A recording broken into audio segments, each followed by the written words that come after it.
जो लैंग्वेज का क्वेश्चन है 2 चर वाले रैखिक समीकरण में, उसको सॉल्व करने के लिए सीखेंगे। सॉल्व करने के लिए नहीं, पहले क्वेश्चन को जो लैंग्वेज है उसको कैसे समीकरण के फॉर्म में रखा जाता है ये चीज सीखने का प्रयास करेंगे। इससे पहले 4 वीडियो में हम जो है आपको जितने मेथड हैं समीकरण को सॉल्व करने का वो चारों बता चुके हैं। तो आपसे रिक्वेस्ट है कि यदि आप उस 4 वीडियो को देख लेंगे तो आपको मजा आएगा और इस क्वेश्चन को आप खुद सॉल्व करेंगे। अभी से जितने भी लैंग्वेज वाले क्वेश्चन होंगे हम सिर्फ आपको समीकरण फॉर्म करने के लिए बताएंगे, लैंग्वेज बनाने बताएंगे कि लैंग्वेज वाले क्वेश्चन को कैसे हम समीकरण के फॉर्म में लिखते हैं। ये सिर्फ समझाने का प्रयास करेंगे, ये बताने का प्रयास करेंगे और आप खुद से मेहनत कीजिए इस क्वेश्चन को बनाने का, सॉल्व करने का। तो चलिए स्टार्ट करते हैं कि कैसे हम किसी भी लैंग्वेज को समीकरण का फॉर्म देते हैं और इसको हमको 2 चर वाले रैखिक समीकरण में बनाना है। किसमें? द्विघात समीकरण में नहीं, 2 चर वाले रैखिक समीकरण में बनाना है। सो आप ध्यान दीजिए क्या कह रहा है क्वेश्चन। कहता है आफ्ताब अपनी पुत्री से कहता है। इसका मतलब यहाँ 2 लोग का है, एक आफ्ताब है, दूसरा उसकी पुत्री है। तो अब आफ्ताब बड़ा होगा और पुत्री छोटी होगी। तो यहाँ इससे मतलब ज्यादा नहीं है। हम क्या मानेंगे? दोनों में से किसी एक को एक्स मान लेंगे। हम स्वतंत्र है, या तो आफ्ताब को एक्स मान लेंगे या तो उसकी पुत्री को, क्योंकि 2 चर वाले रैखिक समीकरण है। तो यहाँ तक से पहले जो आया हमको सॉल्यूशन वो लिखेंगे। माना कि आफ्ताब की आयु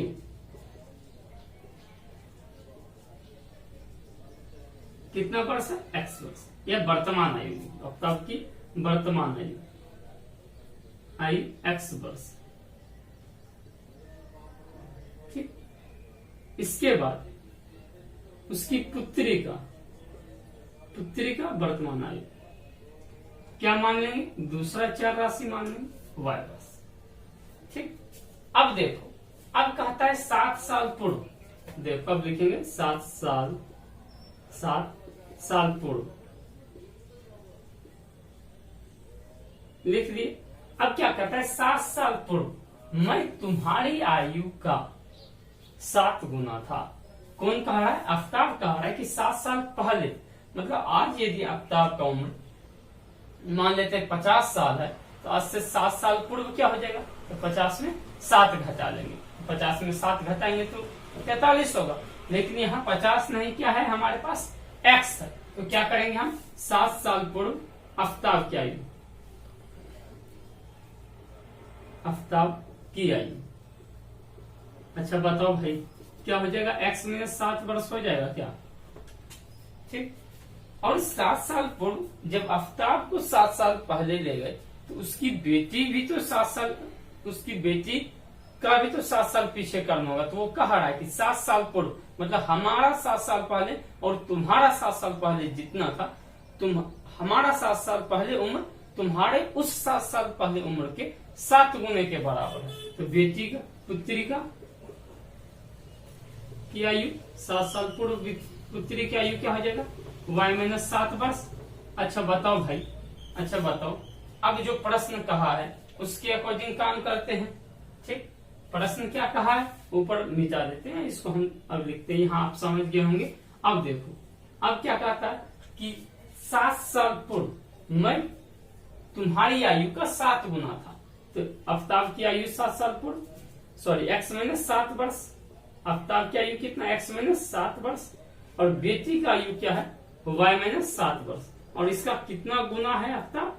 7 गुना। x माइनस 7 वर्ष बराबर क्या हो जाएगा? 7y माइनस 49 वर्ष। ठीक, अब देखो यहाँ तक आप लिख लिए होंगे, उम्मीद करते हैं कि आप समझते गए होंगे और लिखते गए होंगे। ठीक, अब देखो, अब क्या हो गया? अब क्या करेंगे? चर को चर की तरफ ले आएंगे। तो x माइनस 7y हो गया बराबर क्या हो जाएगा? Minus 49 plus 7। माइनस 49 प्लस 7 कितना हो गया? 42।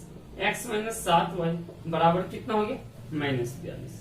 ये हो गया समीकरण 1। अब कहता है 3 साल बाद, यहां लिख लेना इसके ऊपर प्रश्न से। ठीक, अब कहता है 3 साल बाद आफ्ताब कितना हो जाएगा? अब बचा आफ्ताब कितना हो जाएगा? x प्लस 3 वर्ष।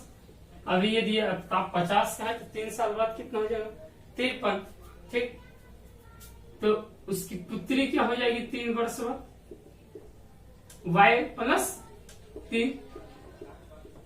अब क्या कहता है कि अभी से 3 वर्ष बाद, मतलब x से 3 वर्ष बाद मैं तुम्हारी आयु का कितना गुना हो जाऊंगा, 3 गुना। अच्छा, पिता 3 वर्ष बड़े होंगे, अभी से 3 वर्ष बाद यदि पिता का उम्र बढ़ेगा तो बेटी का भी तो बढ़ेगा। तो वही क्या किया, x प्लस 3 बेटी का कर दिया। अब क्या कहा है प्रश्न में कि x प्लस 3 जो है वो किसका 3 गुना हो जाएगा, बेटी का। तो बेटी का क्या है, y प्लस 3। x प्लस 3 बराबर क्या हो गया, 3y plus 9। x minus 3y बराबर 9 माइनस 3। x माइनस 3y बराबर कितना हो गया, 6। समीकरण 2। ये क्या हो गया, समीकरण 2। समीकरण 2 और समीकरण 1। अब ये समीकरण है आपके पास, आपको क्या करना है, इस समीकरण से सॉल्व करना है। इस समीकरण को सॉल्व करके किसका मान निकालना है भाई, इस समीकरण को सॉल्व करना है और किसका मान निकालना है आपको,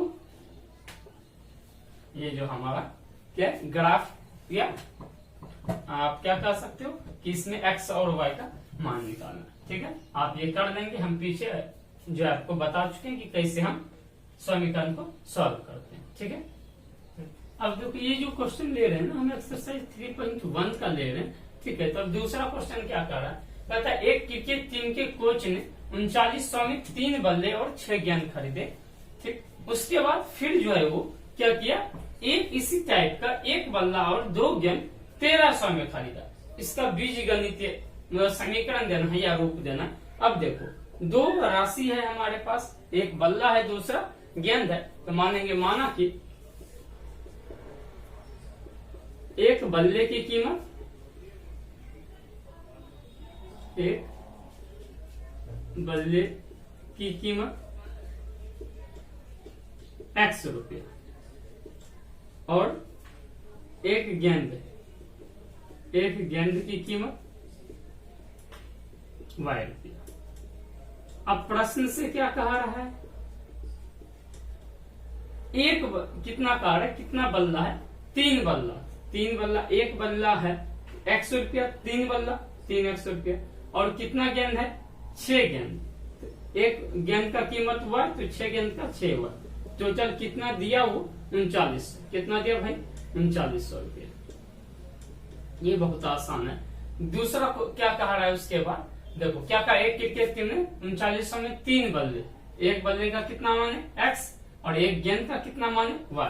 तो 3 बल्ला है तो 3 गुना x और 6 गेंद है तो 6 गुना y बराबर कितना 100 दिया था, 3900। ठीक इसी प्रकार क्या बोला कि इसी प्रकार के एक बल्ले का कीमत x और कितना गेंद है, 2 गेंद है, उसका कीमत क्या 2y बराबर कितना हो गया, 1300 रुपया दिया है। तो बस अब इसको क्या कर लेना है, सॉल्व करना है। इसको सॉल्व कर देंगे। ठीक, आप पहले देख लेंगे और इसका ग्राफ कहेगा तो इसी समीकरण से क्या करेंगे, ग्राफ बना लेंगे। हो गया, बस यही क्वेश्चन था। इसको हम आपको बीज गणित के रूप में दे दिए। अब इसको आप सॉल्व कर लीजिए और ग्राफ विधि से हल कर लीजिए। यदि ग्राफ बोला तो ग्राफ पे बना लीजिए, आसान है। देखो अब अगला क्वेश्चन क्या कहता है, 2 केजी सेब तथा 1 केजी अंगूर का कीमत किसी दिन, एक दिन की जगह पे लिख लो, किसी दिन 160 रुपया था। ठीक, 1 महीने के बाद 4 केजी सेब, वही 4 केजी सेब और 2 केजी अंगूर का कीमत कितना रुपया है, कहा 300 रुपया है। इसको बीजीय गणित रूप में लिखना है। तो अब देखो सेब और अंगूर दोनों अलग अलग चीज है, तो दोनों को अलग अलग राशि मान लेंगे। माना कि 1 केजी सेब की कीमत कितना मान लेंगे भाई, x रुपया, और 1 केजी अंगूर की कीमत भी क्या मान लेंगे, अंगूर की कीमत क्या मान लेंगे, y रुपया। अब प्रश्न से क्या कहा है, अब आगे पढ़ो। तो 1 केजी सेब, 2 केजी सेब और 1 केजी अंगूर का कीमत 160 रुपया का है कि हम मान लिए कि 1 केजी सेब का कीमत x रुपया और 1 केजी अंगूर का कीमत y रुपया। अब कहा है कि 2 केजी सेब, किसी दिन वो 2 केजी सेब लिया और 1 केजी अंगूर लिया। ठीक, अब सेब का 1 केजी सेब का कीमत x रुपया, 2 केजी लिया है और अंगूर 1 केजी अंगूर का कीमत y रुपया, दिया कितना था 160, मतलब 2x प्लस y बराबर क्या हो गया एक समीकरण 160 रुपया, समीकरण एक। कहता है 1 महीने बाद वो फिर जाता है और 4 केजी सेब लेता है, उसका कीमत कितना हो जाएगा 4x, और 2 केजी अंगूर लेता है, क्या हो जाएगा 2y बराबर कितना रुपया देता है 300 रुपया। ये हो गया समीकरण 2, यही हो गया इसका क्या बीजगणित रूप। अब क्या करना है, इसको हमको सॉल्व करना है। आप सॉल्व करने का प्रयास कीजिएगा, इस समीकरण को सॉल्व कीजिएगा, ठीक। ग्राफ जरूर बनाइएगा, ये समीकरण ग्राफ बनाने के लिए आप प्रैक्टिस कर लीजिएगा, आपके लिए बहुत हेल्पफुल रहेगा। बस हम ग्राफ बनाने बता दिए, इससे पिछले 4 वीडियो में सारा मेथड बता दिया समीकरण सॉल्व करने का, कौन संगत असंगत समीकरण क्या होगा ये सब बता चुके हैं, तो आप उसके अनुसार इसको सॉल्व कीजिए, ठीक है। अब आगे देखते हैं, ये तीसरा क्वेश्चन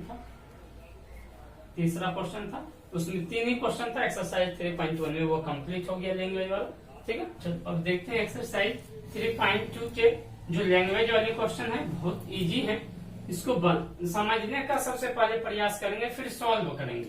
इसको सॉल्व करके भी देखेंगे कि कैसे सॉल्व करते हैं। कहता है कक्षा 10 के 10 विद्यार्थियों ने एक गणित की पहली प्रतियोगिता में भाग लिया, ठीक। अब देखो टोटल विद्यार्थी कितने हैं 10। अब जब एक कक्षा है तो वो को एजुकेशन है, वहां लड़के भी होंगे और लड़कियां भी होंगी, तो कह रहा है कि यदि लड़कियों की संख्या लड़कों से 4 अधिक है। अच्छा बताओ भाई, अब एक को x मान लो, लिख लो, माना कि लड़कियों की संख्या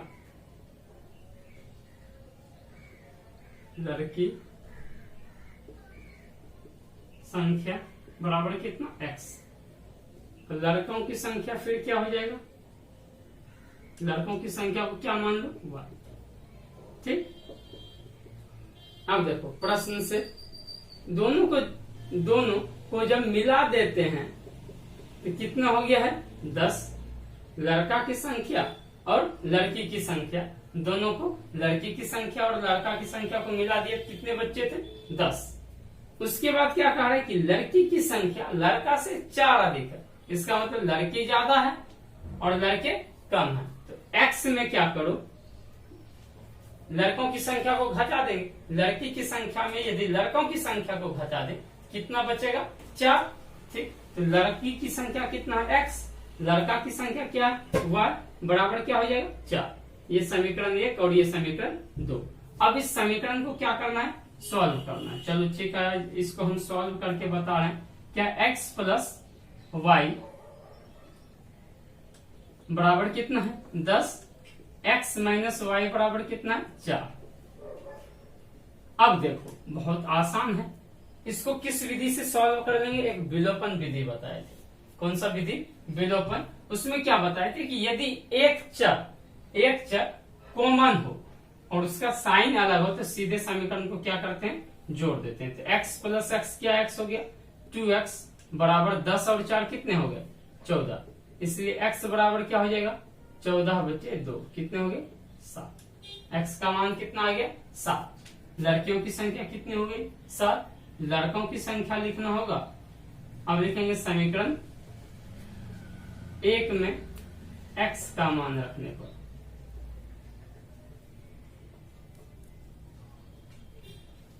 अब क्या हो गया x प्लस वाई बराबर कितना है 10,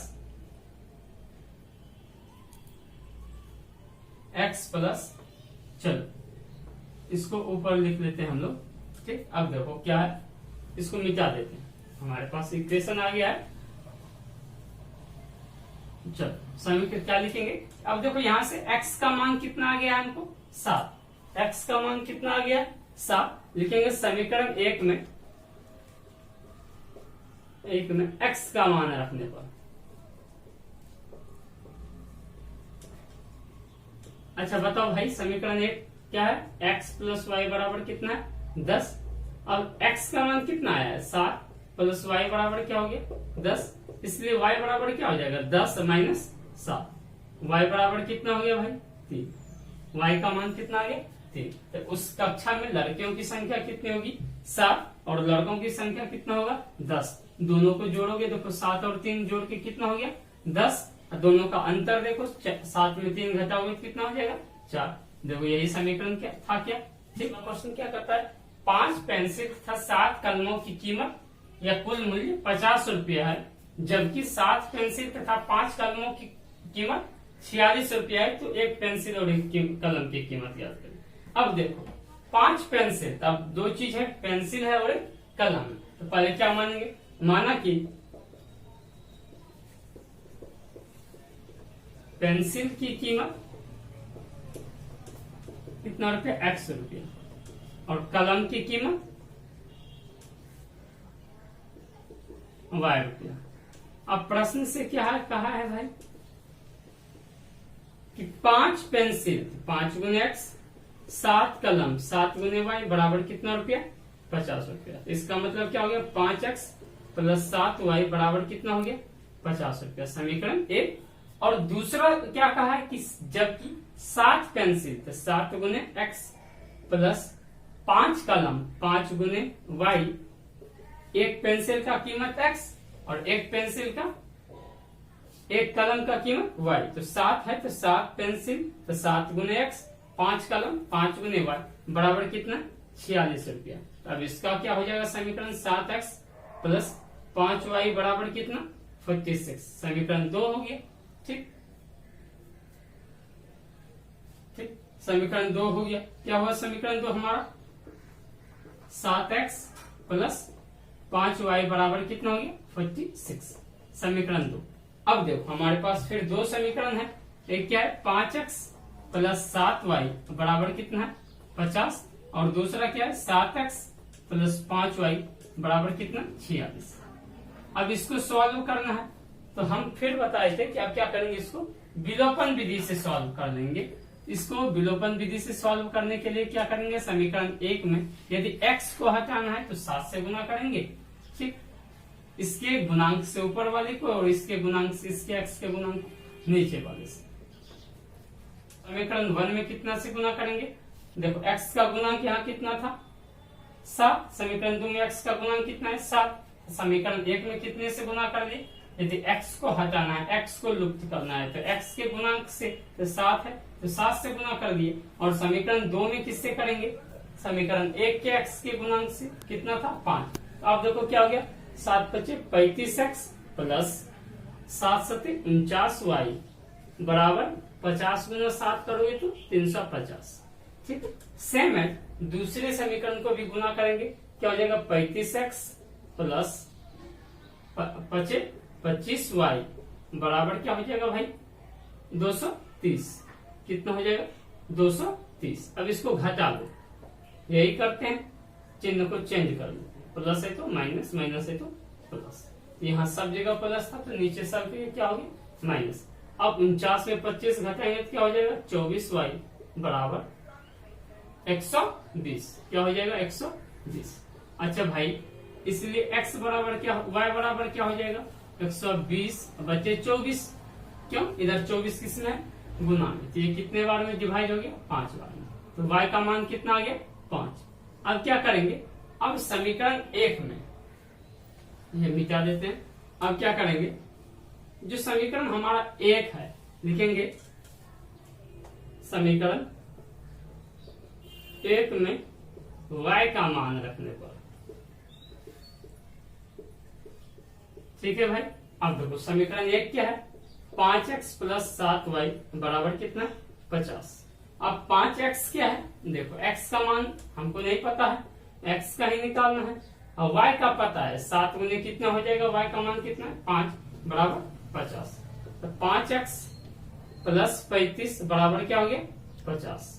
अच्छा भाई, अब देखो 2 नंबर आ गया क्या, तो x 5x बराबर क्या हो जाएगा, 50। इधर 35 प्लस में तो उधर जाके माइनस, 5x बराबर कितना हो गया भाई, 15। इसलिए x बराबर क्या हो जाएगा, 15 बचे 5 कितना हो गया, 3। x का मान कितना आ गया, 3। अतः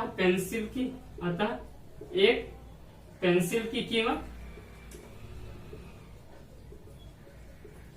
कितना रुपया, 3 रुपया, तथा एक पेन की कीमत या कलम, एक कलम की कीमत 5 रुपया होगा।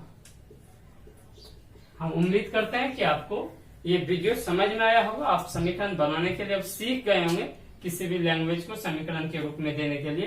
तो हम उम्मीद करते हैं कि आप ये अच्छे से सीख गए होंगे। यदि आपको समझ में आ गया है तो अपने और दोस्तों में शेयर कीजिए। बाकी आगे फिर मिलते हैं। बहुत बहुत धन्यवाद।